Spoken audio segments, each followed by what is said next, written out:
저희들이 오늘부터 본격적으로 선진들로 통해서 나타난 실상에 관해서 저희들이 좀 살펴보려고 합니다. 그래서 11장 1절에서 2절을 통해서 히브리서 기자가 말씀하고 있는 그 믿음의 특징과 그 원리가 선진들을 통해서 나타나고 있다는 것을 보게 되며, 이 선진들로 나타난 그 믿음의 실상이 또 우리의 삶 속에 또 어떤 식으로 적용되어야 하는가에 대해서도 저희들이 생각해 보겠습니다.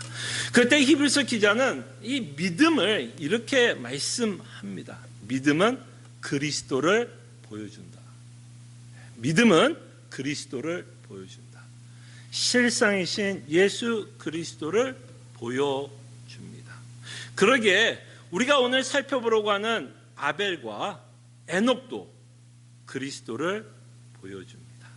그래서 그들의 삶, 이 구약에 나와 있는 이 히브리서 11장에 나오는 구약의 모든 선지자들은 예수님을 예표한다라고 생각하시면 좋을 것 같아요. 자, 그럴 때 이 아벨의 삶 가운데서 예수 그리스도를 어떻게 예표하고 있고, 그의 삶 가운데서 또 우리의 삶에 어떻게 적용되어야 될지를 저희들이 좀 생각을 해보겠습니다. 아마 여러분들이 아벨의 인생을 생각해 보면서 아마 가장 궁금한 내용은 여기 있지 않을까 싶어요. 아벨이 드린 제사. 아벨이 드린 제사는 하나님이 받아주셨고, 가인이 드린 제사는 받아주지 않았습니다. 그래서 우리의 질문이 이거죠. 하나님이 왜 아벨의 제사는 받아주셨을까?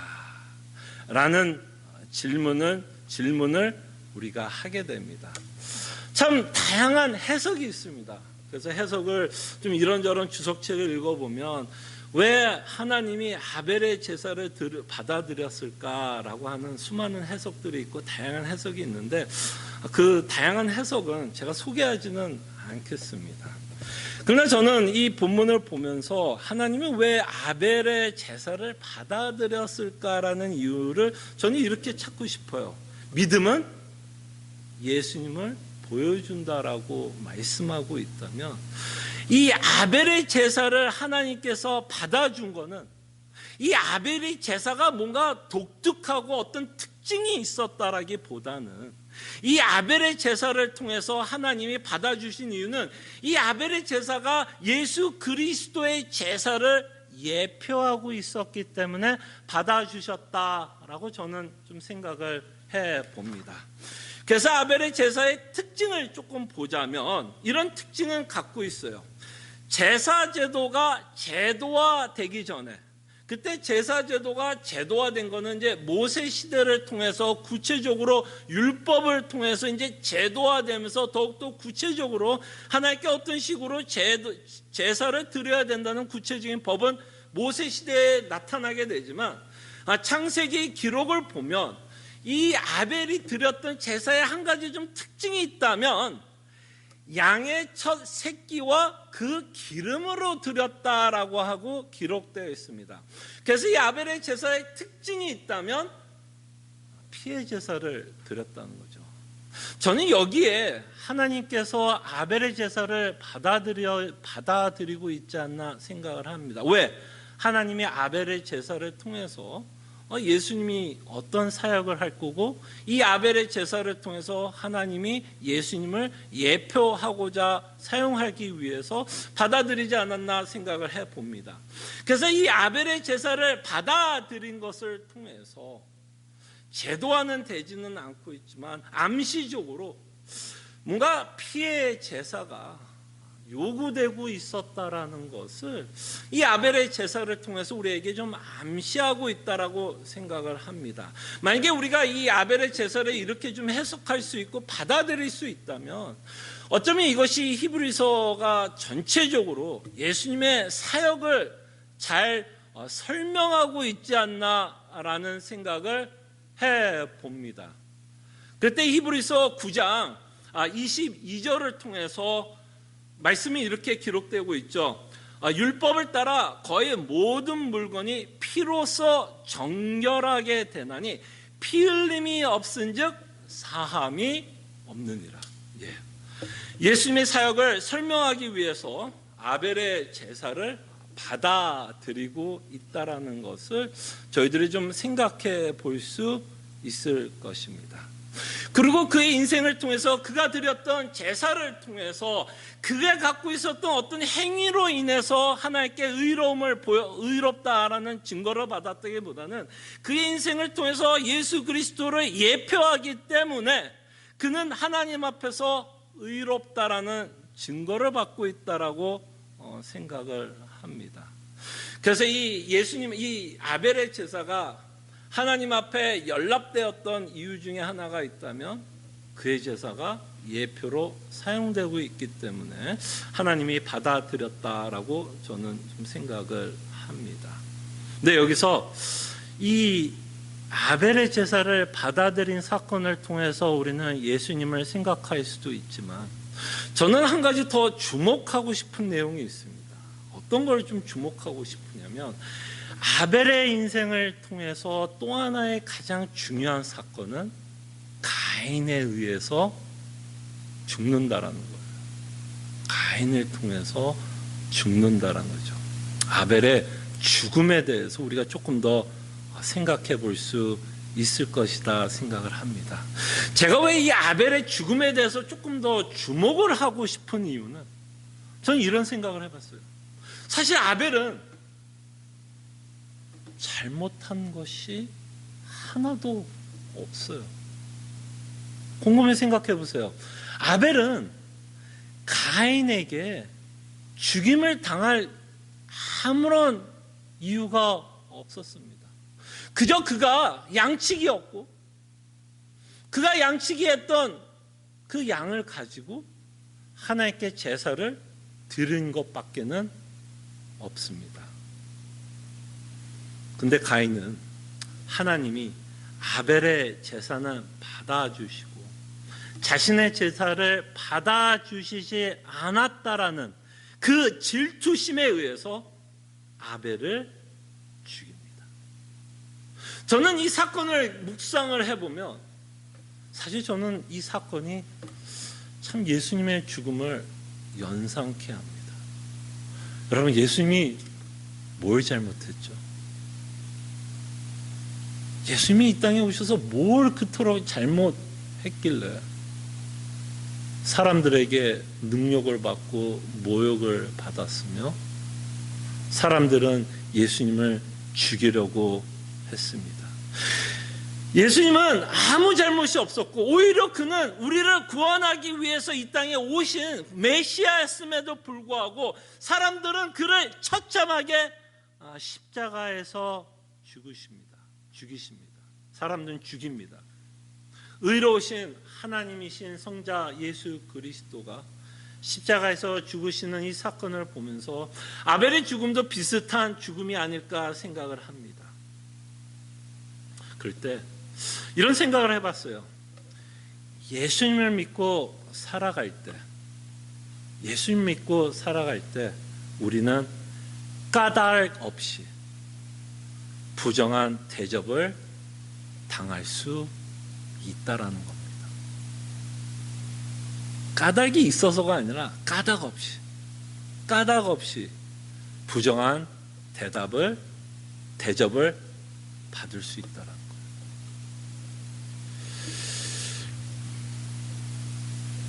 그래서 이 에녹의 죽음 또는 예수 그리스도의 죽음을 통해서 우리가 예수님을 믿고 제자의 삶을 살아간다라는 것은 어마어마한 대가와 희생과 손해를 요구한다라는 것입니다.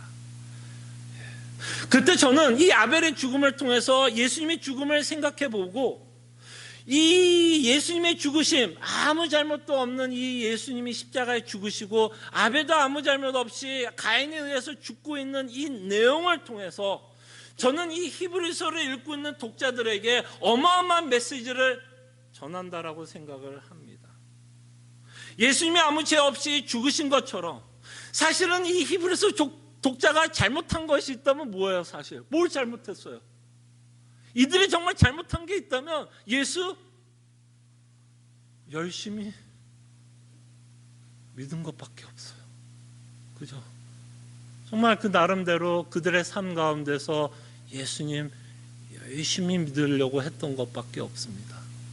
그러나 그들은 예수 그리스도를 열심히 믿는 것 때문에 부정한 대접을 받고 있었다는 거죠. 꼭 내가 무엇을 잘못했기 때문에 세상에 부정한 대접을 받는 게 아니라 우리가 예수 그리스도를 믿는 것 때문에 우리는 자연스럽게 예수 그리스도가 제자들에게 요구하는 십자가를 짊어지고 자신을 부인하는 인생을 살아갈 수밖에 없다라는 겁니다. 그때 성경에 보면 정말 고난을 받을 이유가 없는 수많은 성도들이 고통 가운데 살아가고 있는 이야기를 보게 됩니다. 그 중에 한 명을 구약에서 뽑자면 욥기가 연상이 됩니다. 성경에서는 그가 의로운 자라고까지 말씀을 했어요. 그러나 그는 어마어마한 고통과 고난 가운데 노출되면서 살아간 자였습니다. 그리고 또 한 분, 신약에서 또 한 분이 저는 연상이 되는 분이, 물론 예수님을 제외한 다른 분이 연상이 된다면 저는 스데반이 생각났어요. 스데반 뭘 잘못했죠? 여러분 생각해. 스데반이 정말 돌로 맞아 죽을 어마어마한 극혐 또는 극악한 죄를 지었나요? 그는 정말 예수 그리스도의 복음을 전한 것 외에는 없었는데 그는 사람들에 의해서 돌을 맞고 죽었습니다. 그때 여러분, 예수를 믿는다는 건 우리가 많은 경우에 굉장히 낭만적으로 생각하는 것 같아요. 굉장히 로맨틱하게 생각하는 것 같아요. 그때 성경은 예수 그리스도를 믿는다라는 건 이렇게 낭만적이지 않습니다. 예수 그리스도를 믿기 때문에 우리는 수많은 부당한 대접을 받고 이 땅에 살아갈 수 있다라는 겁니다. 저는 이것이 아벨이 무덤에서 우리에게 외치고 있는 메시지 중에 하나가 아닐까 생각을 합니다. 그때 우리가 종교를 갖고 하나님을 믿는 거에 이 아벨의 죽음은 우리에게 어마어마한 도전을 준다고 생각합니다. 우리가 왜 하나님을 믿습니까? 우리가 왜 예수 그리스도를 믿습니까? 많은 경우에 하나님을 믿는 이유 중에 하나는 우리가 이 땅에 살면서 조금 더 편안하고 조금 더 안락한 삶을 살기 위해서 우리는 하나님을 믿으려고 합니다. 그러나 아벨의 사건과 예수 그리스도의 죽음을 보면 결탄코 그것을 말하고 있지 않다라는 것을 보게 됩니다. 그럴 때 우리는 전도할 때도 그렇지 않으세요? 여러분 전도할 때 어떤 거를 굉장히 부각합니까? 예수 믿어서 좋은 점만 이야기하죠. 근데 제가 전도하는 이야기, 전도 내용을 보면 예수 믿고 십자가를 짊어져야 된다. 예수 믿고 자기를 부인하면서 살아야 된다. 예수 믿어도 이 땅에서 부당한 대접을 받고 살아갈 수 있다라는 이야기는 잘 듣지는 못해요. 물론 그 얘기했다가는 다 도망갈까 봐 일단 좋은 얘기 해야죠. 그러나 예수 믿는다라는 거에는 어마어마한 대가를 치러야 된다라는 의미가 들어있다라는 것을 저희들이 좀 기억을 했으면 합니다. 그래서 우리는 이 삶을 받아들입니다. 나를 위한 삶이 아니라 우리는 끊임없이 하나님을 위한 삶을 살아가야 할 것이고, 하나님을 위해서 살아가는 인생 가운데서는 우리에게 희생과 손해를 하나님이 요구한다라는 것. 많은 경우에 우리는 힘든 일이 있고 그러면 why me라고 생각합니다. why me? 왜 나에게는? 그때 여러분 하나님이 이렇게도 대답할 수 있을 것 같아요. Why not you? 이거 문법적으로 맞아요? Why not you?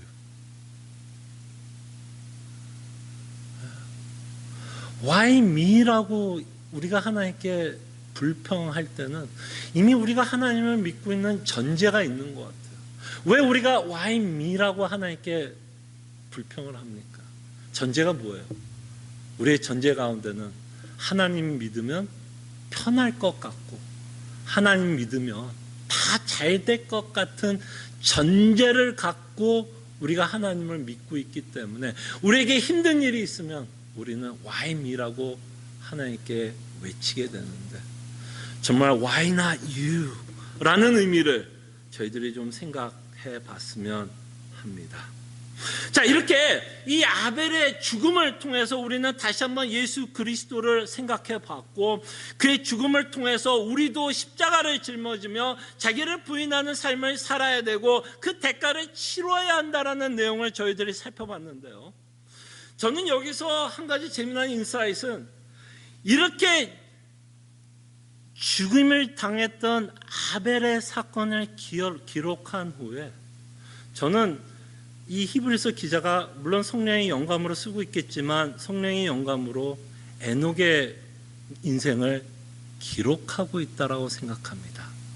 아벨의 인생은 죽음으로 끝났다면 에녹이 갖고 있는 인생의 가장 큰 핵심적인 부분은 어떤 부분이죠? 여러분, 에녹하면 별 내용도 없어요. 되게 짤막해요. 물론 굉장히 짤막하지만 어마어마한 내용이 그 짤막한 에녹의 인생 가운데 담겨져 있습니다. 에녹의 스토리에서 가장 핵심적인 부분은, 에녹은 죽지 않고 하나님께로 옮기심을 받았다라는 거죠. 죽지 않고 하나님의 나라로 옮겨진 자로 우리에게 설명합니다. 얼마나 이 히브리서에 맞는 주제예요. 이 히브리서의 내용이 뭐였죠? 핍박을 받고 있는 독자들에게, 그 독자들에게 우리에겐 여전히 소망이 있다. 소망이 있다. 너희들이 이 땅에 살아가면서 예수님을 믿는 것 때문에 부정한 대접을 받고 있는 거 알고, 그로 말미암아 너희들은 십자가를 짊어지고 자기를 부인하는 삶을 살아가는 고통스러운 인생의 고난 가운데 있지만, 너희 인생이 누구처럼 끝날 것을 말씀하는 거예요. 에녹의 인생처럼. 에녹의 인생처럼 끝날 것을 말씀하시며, 미래에 있을 구원에 대한 소망을 갖고 살아갈 수 있도록 이 히브리서 기자는 고의적으로 에녹의 스토리를 우리에게 소개하고 있다라고 생각을 합니다. 그래서 이 에녹이 죽음을 맛보지 않고 하나님의 나라에 들어간 이 사건을 통해서 우리는 다시 한번 예수 그리스도의 부활하심과 그 부활로 인한 하나님의 나라의 승천과, 히브리서에서는 이렇게 말하죠. 승천 후 하나님의 우편에 앉으셨느라, 정결하게 한 후에 우편에 앉으셨다라고 말씀하고 있는 그 내용을 이 에녹의 사건을 통해서 우리에게 말씀하십니다. 자, 그럴 때 여러분, 에녹의 이야기는 여러분들이 굉장히 잘 아는 것처럼 창세기 5장에 기록되어 있어요. 여러분, 창세기 5장의 내용 한번 여러분 기억나세요? 창세기 5장은 굉장히 지루한 내용이에요, 사실. 창세기 5장은 어떤 내용을 기록하고 있냐면요, 아담과 하와의 후손들의 이야기, 족보가 기록돼요. 족보예요. 그냥 누가 누구를 낳고 누구를 낳고 누구를 낳았다. 근데 이 족보의 가장 큰 특징이 뭔지 아세요? 물론 인생이 새롭게 태어났다라는 것도 이 족보가 갖고 있는 가장 큰 특징이지만, 이 족보의 특징 중에 하나가 뭔지 아세요? 그렇게 태어난 자들 다 죽었다라는 거예요. 죽었더라 계속 죽었다라는 얘기예요. 그렇기 때문에 이 에녹의 사건이 굉장히 뭐라 그럴까요? 여러분 옛날에 그 LP판 기억나세요? 음악 좋아하셨어요? LP판 듣다 보면 바늘이 튄다 그러죠. 거기에 이제 기스가 가면 노래가 듣다가 팡팡 튀어요. 그런 것처럼 여러분들은 창세기 5장 읽어보면 에녹의 사건이 읽는 순간 마치 LP에 금이 가서 이게 소리가 팡 튀는 것처럼 팡 튀셔야 돼요. 왜? 계속해서 죽었더라라고 기록된 그 사건들 가운데 죽음을 맛보지 않고 하나님께로 옮겨져 간 자가 있다라는 것, 굉장히 우리에게 특이한 말씀을 하고 있다라는 것을 보게 됩니다. 그럴 때 이것이 이 에녹의 사건이 예수 그리스도의 부활과 승천을 상징하고 있는 스토리이기도 하지만 다시 한번 이 히브리서 기자가 우리에게 말씀하시고자 하는 주제를 이 에녹이 담고 있다라고 생각합니다. 죽지 않고 하나님의 나라에 들어간 에녹을 통해서 다시 한번 우리에게는 소망의 메시지를 전하고 있습니다. 이것을 우리가 인생을 살아가면서 이 땅에 살아가면서 절대로 놓쳐서는 안 될 내용이다라고 생각을 합니다. 에녹도 아벨도 죽었어요. 그 다음에 이 핍박 가운데 있는 자들은 정말 목숨이 위태위태했습니다. 그러나 그들의 인생이 그대로 끝나지 않을 것을 다시 한번 이 에녹의 사건을 통해서 예수님을 연상케 하며 예수 그리스도의 부활과 승천하심을 통해, 그래서 예수님의 부활의 첫 열매라고도 표현하잖아요. 그를 왜 첫 열매라고 표현하냐면 그와 같이 우리도 다 함께 부활을 할 것이기 때문에 성경은 예수님의 부활하심을 첫 열매로 표현을 합니다. 자, 그럴 때 에녹의 삶에 대해서 한 가지 또 하나 특징적인 게 있다면 그가 그렇게 하나님의 옮겨진 삶 가운데서 하나님이 창세기에는 이 말씀을 기록합니다. 하나님과 동행했다라고 말씀을 합니다. 하나님과 동행한 자. 그래서 이렇게 하나님과 동행한 자는 하나님께로 옮겨지고 있다라는 것을 보게 됩니다. 하나님의 나라에 들어가고 있는 것을 보게 됩니다. 자, 그럴 때 우리가 다시 한번 생각해 봤으면 합니다. 하나님과 동행하는 삶은 어떤 삶이에요? 이거의 주제에 대해서 우리가 여러 번 생각했습니다. 하나님과 동행한다. 여러분, 하나님과 동행한다. 여러분, 하나님이 여러분과 함께하고 있다라는 것. 하나님이 여러분 인생에 임재하고 여러분과 함께 동행하고 있다라는 증거는 무엇입니까? 보이세요? 보이지 않잖아요, 하나님이. 그럼에도 불구하고 하나님이 우리와 함께 동행하고 있다라는 증거는 다른 것이 아니라 그리스도의 복음을 믿고 있다면, 정말 그리스도의 복음을 믿고 있다면 이것이 바로 여러분들의 삶 가운데서 하나님이 동행하고 있다라는 증거입니다. 왜?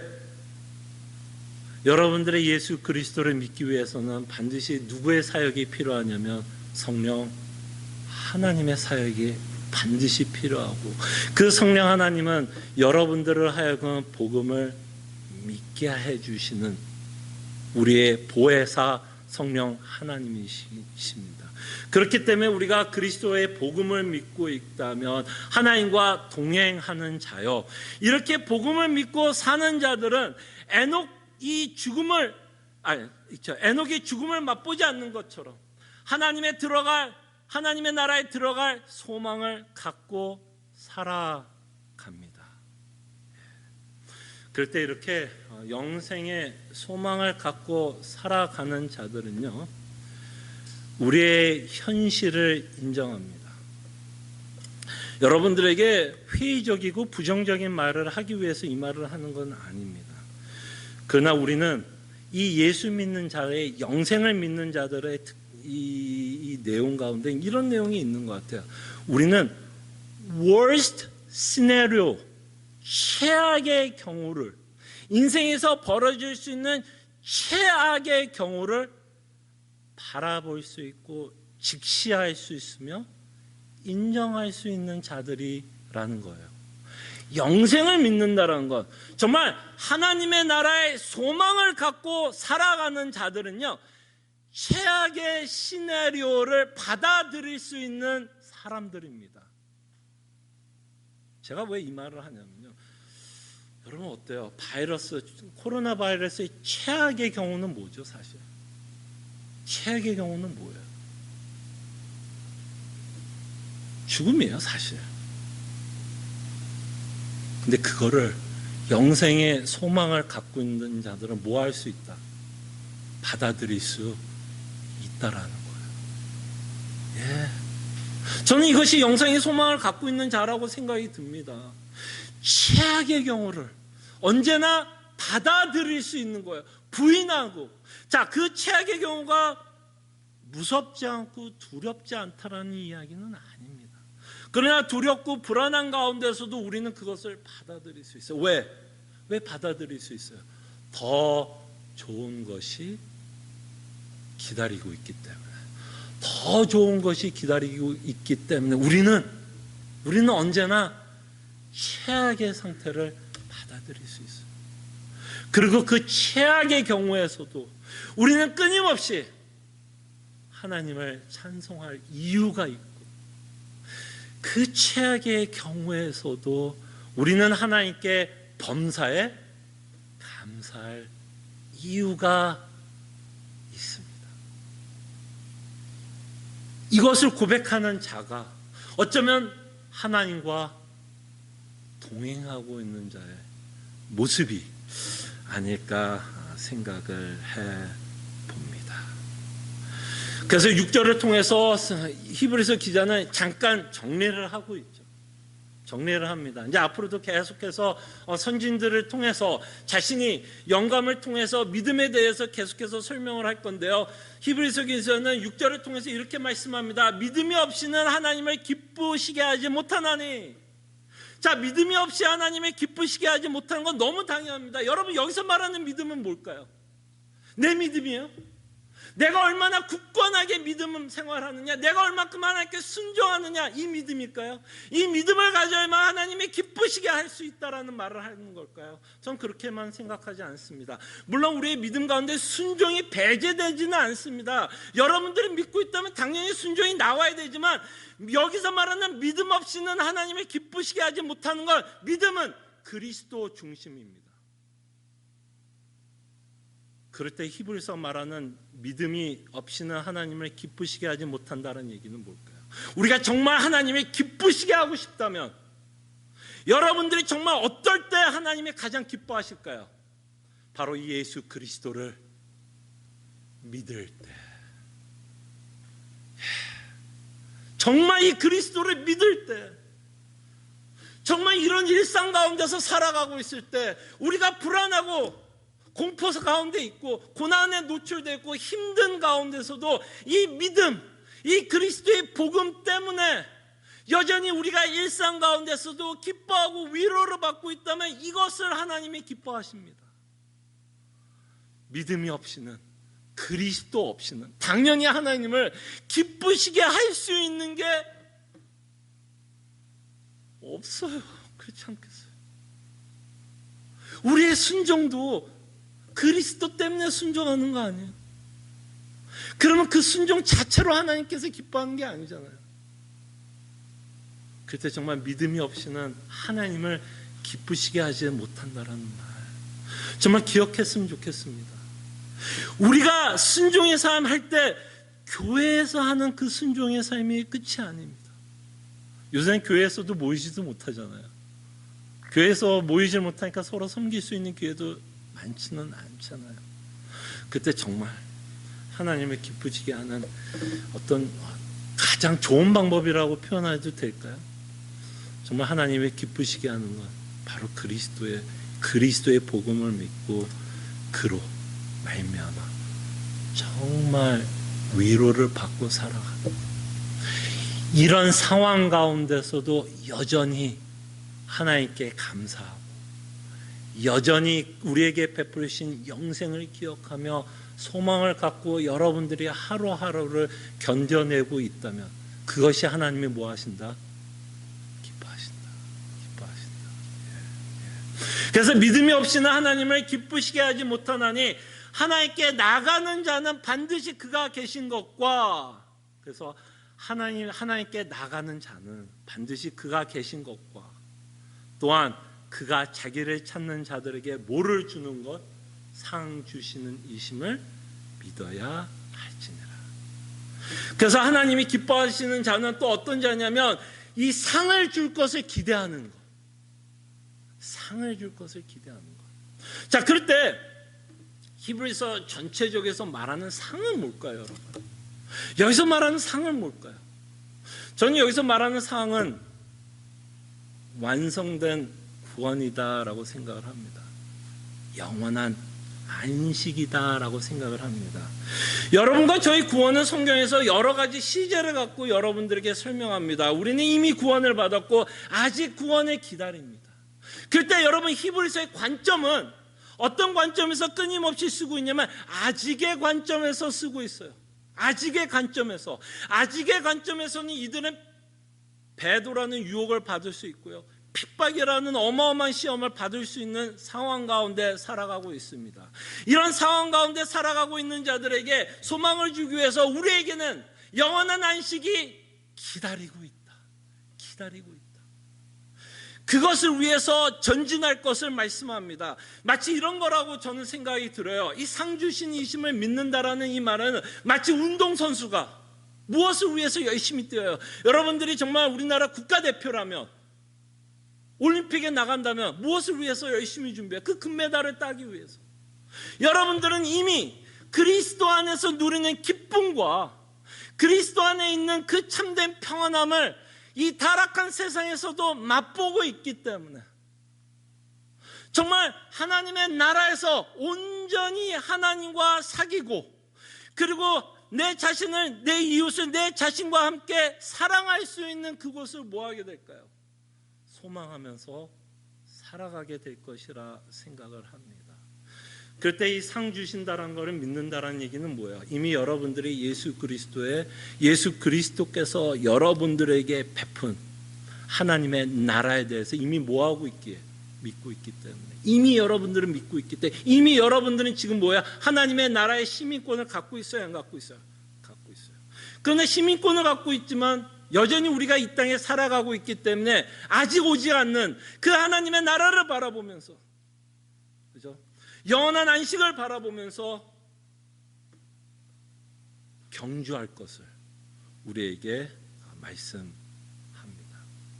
그래서 우리는, 그죠? 피곤한 무릎을 세우고, 그죠? 지칠 수 있는 우리의 믿음의 경주 가운데서도 다시 한번 이 선진들을 통해서 우리는 예수 그리스도를 바라보게 되고, 이 선진들을 통해서 우리에게 다시 한번 복음을 외치고 있고, 이들의 삶을 통해서 우리도 이 땅에서 어떤 삶을 살아야 할지를 끊임없이 이 선진들을 통해서 우리에게 말씀하고 있습니다. 기도하겠습니다. 말씀을 기억하면서 몇 가지를 좀 기억하면서 저희들이 좀 기도했으면 합니다. 아벨의 사건을 통해서 우리가 여러 가지를 생각할 수 있지만, 예수를 믿는다 그래서 부정한 대접을 안 받는다라는 건 아닙니다. 오히려 더 큰 부정한 대접을, 부당한 대접을 받을 수 있다는 겁니다. 그럴 때 그 가운데서도 우리는 하나님께 불평과 원망과 강팍함으로 나가는 것이 아니라 그 안에서 하나님이 우리에게 요구하는 삶을 살아갈 수 있도록 우리가 함께 기도했으면 좋겠고요. 영생을 얻었다라는 것, 영생의 소망을 갖고 살아간다는 얘기는 worst scenario, 최악의 경우를 우리는 받아들일 수 있는 자다라고 저는 말씀을 드리고 싶어요. 그래서 정말 영생의 소망이 있다면, 언제나 최악의 경우가 있다면 그것을 정말 받아들일 수 있고, 그래서 우리가 담대하게 살아갈 수 있도록 저희들이 기도했으면 좋겠고요. 에녹의 사건을 통해서 다시 한번 하나님의 나라에 대한 소망을 갖고 저희들이 살아갈 수 있도록, 마지막으로 하나님을 기뻐하시게 하는 자는 정말 그리스도의 복음 때문에 참된 위로와 기쁨을 맛보고 있는 자라고 말씀을 드릴게요. 정말 그리스도께서 주시는 참된 위로와 기쁨을 맛볼 수 있도록 기도했으면 합니다. 기도 제목을 기억하면서 함께 기도하겠습니다.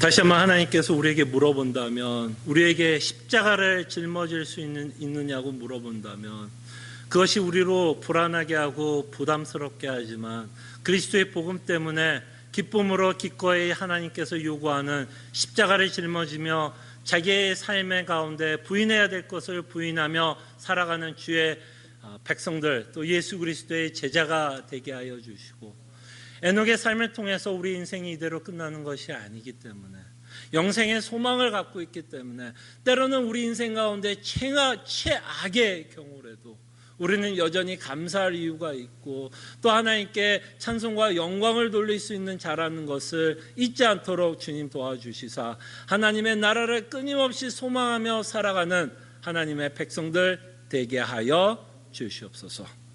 감사하고 살아계신 예수 그리스도의 이름으로 기도합나이다. 아멘. 다 함께 일어나셔서 찬송가 461장 찬송합니다.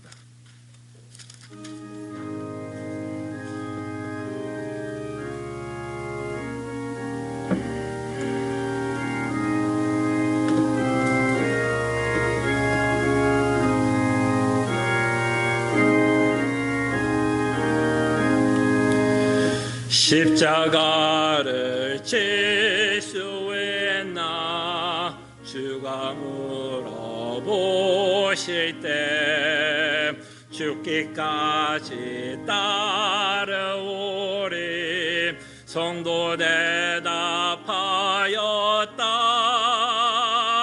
우리의 심령 주의 것이니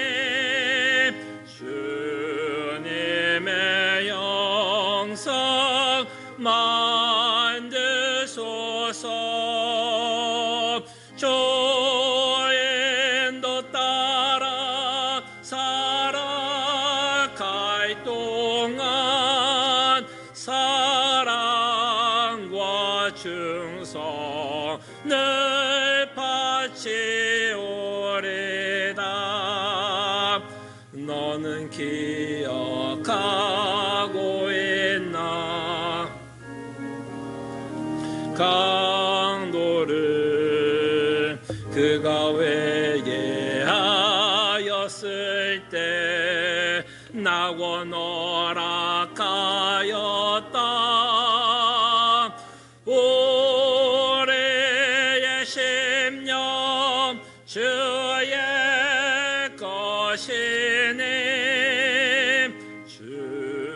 주님의 영성 만드소서. 주인도 따라 살아갈 동안 사랑과 충성을 바치오리다. 걱정 근심 어두운 그늘 너를 둘러엎을 때 주께 내어 맡기겠나. 최후 승리 믿으며 우리의 심령 주의 것이니 주님의 영성 만드소서. 주인도 따라 살아갈 동안 사랑과 충성을 바치오리다. 이러니 다 할 수 있나 주가 물어보실 때 용감한 자 바울처럼 선뜻 대답하리라. 우리의 심령 주의 것이니 주님의 영성 만드소서.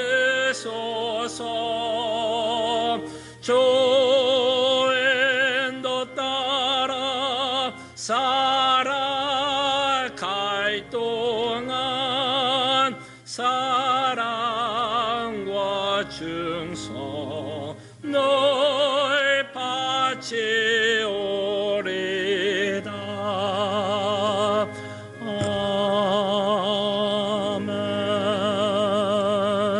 아멘. 하나님의 백성들이여, 하나님이 주시는 축복의 말씀, 위로의 말씀 믿으시기를 바랍니다.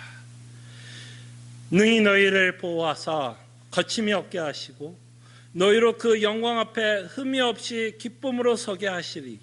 곧 우리 구주 홀로 하나이신 하나님께 우리 주 예수 그리스도로 말미암아 영광과 위엄과 권력과 권세가 영원전부터 이제와 영원토록 우리와 함께 있을지어다. 아멘. 주님, 정말 하나님의 나라를 바라보며 뛰어갈 수 있는 자 되게 하여 주시옵소서. 정말 하나님을 믿는 기쁨 가운데서 살아갈 수 있도록 주께서 함께 해주시기를 원합니다. 아버지 하나님, 은혜를 베풀어 주시니 감사합니다. 정말로 주님이 주시는 은혜 가운데 살아갈 수 있도록 주님을 도와주시옵소서. 아멘. 또 주일 예배, 또 이렇게 또 영상으로 또 여러분들과 만나고 또 함께 예배하게 되어서 너무 감사드립니다. 조금만 더 기다리면 같이 모여서 좀 예배할 날이 좀 올 것 같아요. 조금 한 달? 그래도 한 6월, 좀 늦으면 7월 달까지도 갈 것 같기는 한데 어쨌든 아마 빠른 시일 안에 우리가 함께 모여서 예배하는 날이 꼭 올 것 같습니다. 계속해서 교육부 예배 여러분 기억해 주시고 학생들 위하여 계속해서 주일학교 예배 드릴 수 있도록 권면해 주시면 감사하겠고요. 계속해서 저희가 수요 성경 공부 특별히 새로운 주제를 지난주부터 시작했는데요. 성도의 교제 또는 성도의 교통이라는 주제를 가지고 다시 한번 교회 공동체에 대해서 저희들이 좀 생각을 해보고 있고 그 안에 그 가르침을 통해서 또한 우리가 어떤 공동체의 삶을 살아야 될지 또 적용에 대해서 저희들이 좀 생각하고 있으니까요. 교회 공동체에 대해서 이럴 때 좀 다시 한번 좀 고민해 볼 수 있는 좋은 시간이 아닐까 싶어서 또 이것에 관심이 있으신 분들은 많이들 참석해 주시면 감사하겠습니다. 계속해서 여러분 기도 제목 기억해 주시고 위하여 기도해 주시면 감사하겠습니다. 감사합니다.